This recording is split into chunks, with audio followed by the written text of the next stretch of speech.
সম্মানিত দর্শক এবং শ্রোতাবৃন্দ, আমি ডক্টর আবুল কাশেম মোহাম্মদ মাহবুবুল্লাহ যশোরী বাংলাদেশি সেবা পার্টির পক্ষ থেকে আপনাদের সকলকে জানাই আসসালামু আলাইকুম রহমতুল্লাহ।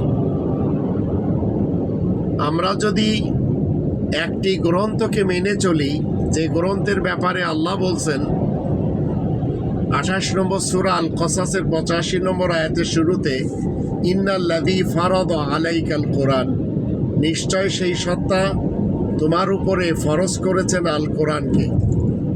তো আল কোরআনকে যখন আমরা ফরজ মানব, তখন আমাদের আর অন্য কোনো গ্রন্থের প্রয়োজন পড়বে না, কারণ এই গ্রন্থের ভিতরে আদেশসূচক বাক্য রয়েছে এবং নিষেধসূচক বাক্য রয়েছে। আর এগুলি যদি আমরা ফলো করি, তাহলে আমাদের জীবনে কোনো ডিজাস্টার আসবে না।